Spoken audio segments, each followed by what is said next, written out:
I'm not gonna share some spreadsheet or whatever just because I'm not using any spreadsheet to keep track of the series or the book I own or whatever. I use some to rate my books, but not to keep track of what I need to read. For that, I only use Goodreads and I use like Notion or whatever. And yeah, that's pretty much it. So I'm pretty basic. I just want to go to the point, what works for me, and that's it.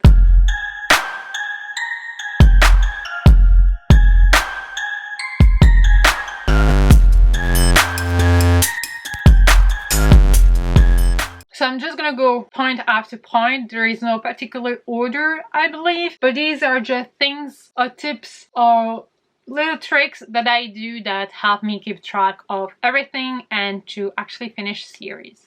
Okay, so obviously something that is very obvious, whenever there is a series I want to start and want to read, I just check how many books are out there already. If they are all out already, or if there is one missing or whatever. Why do I do that? Because usually when a series is completely finished, when there is like maybe the last book coming out or whatever, there is a read-along that's going on. Or even if there is not, maybe you wanna create your read-along with friends or by yourself and you want the community to join you. So maybe that's the case, because how many times I was like, oh, I wish there was a read-along for that series or whatever, just to help me start that series and, you know, to read one book a month or whatever. So if you wanna finish a series, you wanna start a series and hold in between, maybe check if there is a read-along going on, and if not, maybe try to create one.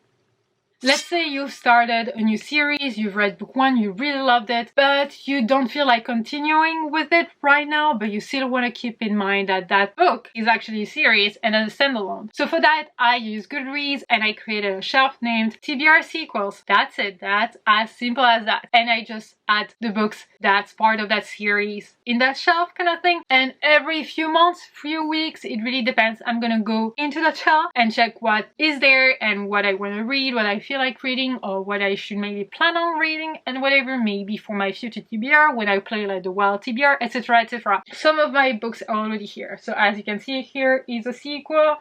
There is another sequel here, there is a sequel here, whatever. So already I have some books that are visible here. But it especially helps me when I maybe have only the first book in the series on my shelves, or if I only have the ebooks of that book. Wow, the ebooks of that book.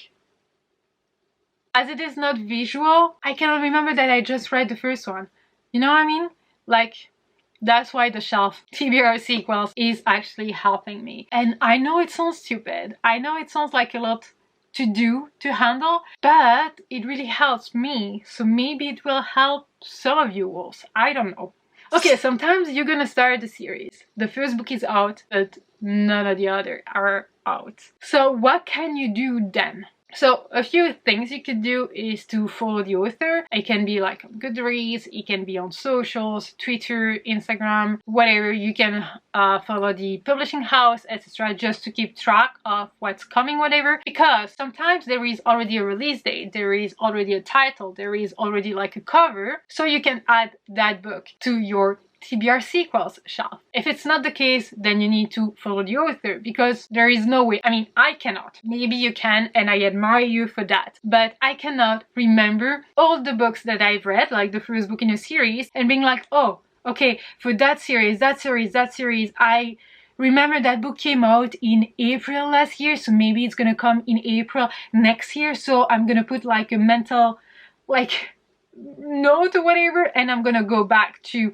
Goodreads or whatever app next April and check if the next book is out. No way I'm gonna do that. So that's why I'm using the TBR shelf. If the book is already known, like with a publishing date, etc., with a release date, etc., or I just follow the author on socials just to make sure I'm gonna get the news on time and not like 6 years after its release date. We talked about read-alongs, but there is also the possibility of just doing a chill buddy read. So I did my first buddy read ever with Dominique, A Journey to Books, and we read the Darker Shade of Magic trilogy, and I actually loved that experience. I really loved reading it with her, and it definitely helped me feel less intimidated by the series, especially because the books are not that tiny, I would say. Amazing. amazing, but not that tiny. And it was chill because it was just the two of us. So I was like, okay, let's read one a month. And then if something happens, we can just postpone it or whatever. But there is still that pressure to read it together. And I did it with a few friends after reading series together. And I would still recommend it. Like, it's gonna help you finish series. If it's not a read along,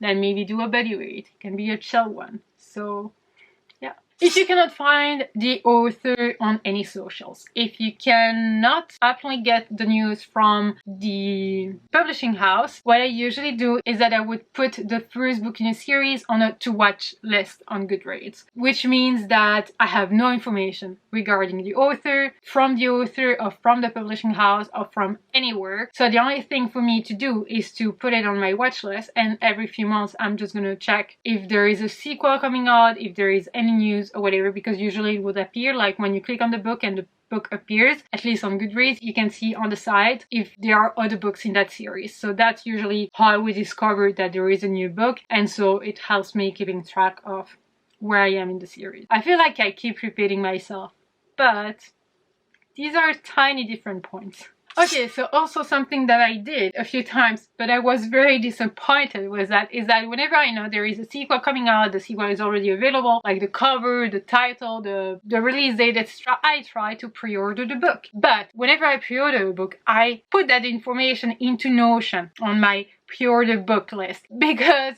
sometimes you can forget that. You can forget you actually already have pre-ordered a book, so you don't buy it again or don't get it when it's released and get 2 copies of it or whatever. So that's usually something I do, but as I said, like, I was a few times disappointed with it, because whenever I pre-order a book, I get a book 2 to 3 months after. So when I see that happening, I just cancel my pre-order and then get a new one, and then I get that book in 2 days, 3 days, or whatever. So it's always a nightmare. I don't know why it happens to me. Like, I talk to a few people, it doesn't happen for them. Sometimes it's like 1 week later, whatever, but for me it's longer. And I don't like that. And that's not what you want when you pre-order a book. So that's pretty annoying. Also, something that I love about finishing series or whatever, whenever I don't enjoy the first book, I DNF the entire series. So that series doesn't need to be finished because it has been deleted from my TBR. So that's also a huge accomplishment, because I feel you, wolves. Some of you will be like, no, I started that series, I need to finish it. And I was like that. But now, I'm talking like I've been on booktube for 10 years. I don't do that anymore. And I don't wish for anyone to do that, because no, it doesn't mean that I will not read a book or a series that I decided to DNF, because there is one actually at the moment.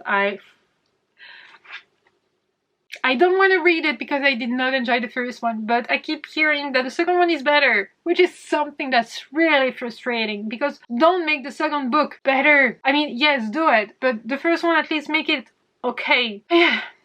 So yeah, I don't know if I'm gonna be reading it or not in the near future. I hope not, because I really don't want to read it, but I want to read it at the same time because it is an anesthesia retelling, but I did not enjoy the first book.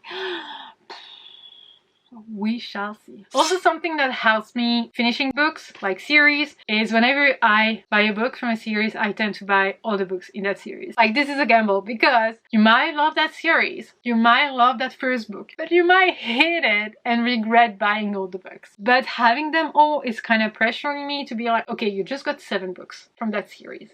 You at least need to read the first one next month. Like, you need to. Obviously, there is no booktube police, reader police saying me that I need to. Just my little brain over here. But yeah, I don't know, I just love buying series, because I'm always like, yeah, but if I love it, I'm gonna want to read the book right after. You know what I mean? It doesn't happen very often. But yeah, and then you have the other side who says, yeah, but if you don't enjoy the first book, you're gonna regret buying them all. Yeah, but it's okay, because I can then sell them or give them to someone. Yes, but imagine the trouble and all the money you could have used for better books, blah blah blah. You know, the Libra inside me, I'm sure I'm not the only one here. Even if you're not a Libra, I'm sure some of you can relate to that. But yes, the last tip I'm gonna share is something that has been happening this year is whenever I enjoy the first book, I used to be like, yeah, okay, I enjoyed the first one. I really want to read the sequel. I really want to continue with it, but not right now. Let's take a break, a little break.